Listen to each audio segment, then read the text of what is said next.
Hey everybody, Dr. Whiting here. I'm the founder and director of the Institute of Nutritional Science, and you can reach my office at 619-507-2113.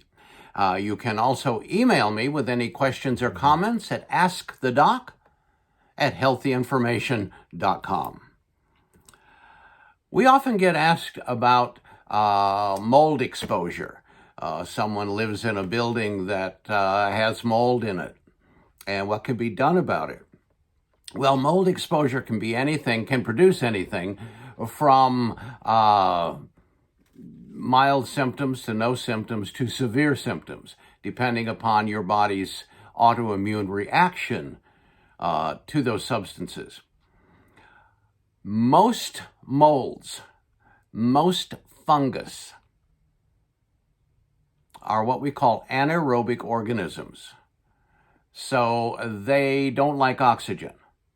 And when exposed to higher levels of oxygen, they die off rather quickly. One of the more common little buggers that we know about is Candida, Candida albicans. When you get a Candida overgrowth and infection, when you expose that organism, that fungus, to higher amounts of oxygen, it slowly dies off. The same is the case with many molds. Not all of them, but most of them are what we call anaerobic. There are some aerobic mold spores, but they're very few and far between. That being said, if you have been exposed to mold, one of the first things we would recommend would be to oxygenate, increase the oxygen level of your soft tissues and your blood. And we can do that quite easily with our oxygenated aloe vera, which we have used now for nearly 40 years for people suffering from Candida overgrowth.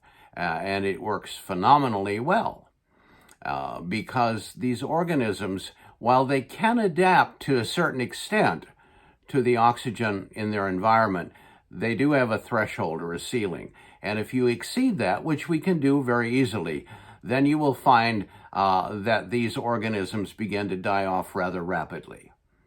And if you have been exposed to mold, I invite you to go to our sister website at thecandidaclinic.com.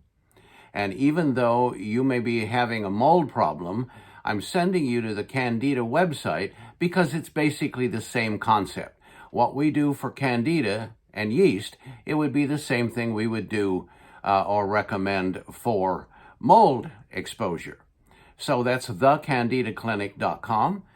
You can take a look around. You can get some information about how oxygenated aloe vera works and why it is so beneficial. Should you have any questions, as I said at the outset, you can reach my office at 619-507-2113. You can email me at askthedoc@healthyinformation.com.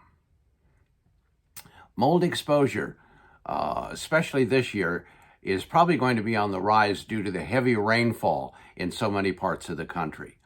But you need not suffer alone, and you need not have to do more aggressive measures to solve this problem.